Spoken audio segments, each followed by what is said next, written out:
समुद्र में पुल कैसे बनाते हैं? दोस्तों, आपने नदी और समुद्र के ऊपर बने हुए पुलों को देखा होगा क्या? इन पुलों को देखने के बाद क्या कभी आपके मन में यह ख्याल आया है कि आखिर इतने लंबे चौड़े और बड़े बड़े ब्रिज इतने गहरे और बहते पानी के ऊपर कैसे बनाए जाते होंगे? सभी सवालों के जवाब जानना चाहते हैं तो आप आज के वीडियो को पूरा जरूर देखिएगा। एक प्रकार का ब्रिज सभी जगह बनाना संभव नहीं है, इसलिए ब्रिज भी जगह के आधार पर 3 तरह के बनाए जाते हैं। बीम ब्रिज, सस्पेंशन ब्रिज और आर्क ब्रिज। और दोस्तों, एक पुल ज्यादा से ज्यादा वजन तब तक झेल सकता है जब तक इसके ऊपर पड़ने वाला वजन इसमें मौजूद पिलर्स की मदद से जमीन तक ट्रांसफर होता रहे, जिसमें पुल की नींव यानी कि फाउंडेशन सबसे अहम भूमिका निभाती है, जिससे पुल को कोई नुकसान नहीं पहुंचता। और पुल के आधार पर ही इसकी फाउंडेशन को लेकर पहले ही प्लान बना लिया जाता है, जिसमें सबसे पहले कुछ खास पॉइंट को बारीकी से परखा जाता है, जैसे कि जिस जगह पुल बनाना है वहां के पानी की मिनिमम और मैक्सिमम गहराई, पानी का बहाव और उसके बहने की स्पीड, पानी के नीचे की मिट्टी की क्वालिटी।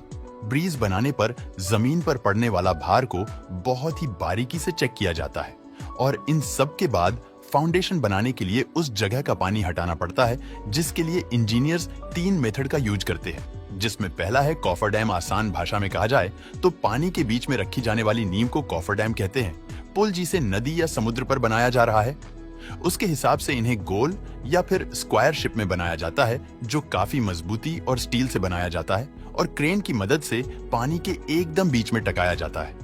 मशीन की सहायता से साइड से ठोक ठोक कर अच्छे से पानी के नीचे की सतह में घुसा दिया जाता है, ताकि वो अच्छे से सेट हो जाए और एक मोटर की मदद से इनके अंदर का पानी खाली कर लिया जाता है। और जब इसमें नीचे की सतह के मिट्टी दिखाई देने लगती है, तब इसके अंदर जाकर इंजीनियर्स कंक्रीट, सरिये और स्टील जैसी चीजों की मदद से मजबूत फाउंडेशन और पिलर बनाने का काम शुरू करते हैं। जब पिलर और फाउंडेशन सूख जाता है तो कॉफर डैम को वहां से हटा देते हैं, लेकिन हर बार पोल बनाने में इस तरीके का इस्तेमाल नहीं किया जा सकता, क्योंकि जब पानी ज्यादा गहरा हो तो वाला प्लान पूरे तरीके से फ्लॉप हो जाता है, जिसके बाद फाउंडेशन बनाने का दूसरा मेथड यूज होता है, जिसका नाम है बैटर्ड पाइलर्स। क्योंकि दोस्तों, कभी कभी इंजीनियर्स को नदियों और समुद्र की गहराई भी पता नहीं होती और पानी का बहाव भी काफी तेज होता है। वहां मशीनों से ऐसी जगह ढूंढी जाती है जहां की मिट्टी और जमीन पिलर बनाने के लायक हो। फिर वहां सबसे पहले बड़ी बड़ी एडवांस मशीनों की मदद से बड़े बड़े गड्ढे करके स्टील या लोहे के पाइपों को मशीन की सहायता से सीधा करके धीरे धीरे पानी में डालते हैं।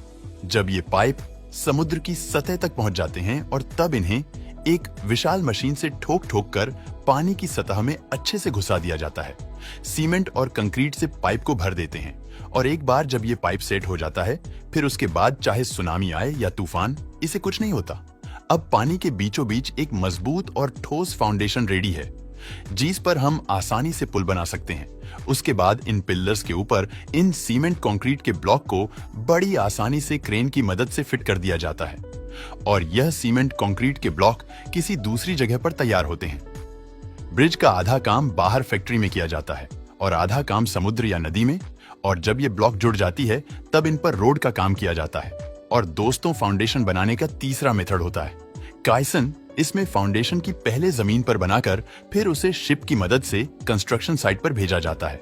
लेकिन इसमें सबसे बड़ा चैलेंज है इस नींव को पानी की सतह पर ठिकाना, क्योंकि यह नीचे से बंद और ऊपर से खुली रहती है। यह जहाज की तरह पानी के ऊपर तैरने ना लगे, इसके लिए शिप की मदद से पानी में पहले बड़े बड़े पत्थर डाले जाते हैं और फिर जमीन की सतह भरकर इस नींव को सेट किया जाता है। तब जाकर इतना मजबूत और शानदार ब्रिज बनकर तैयार होता है। दोस्तों, उम्मीद करते हैं कि आपको आज की वीडियो पसंद आई होगी।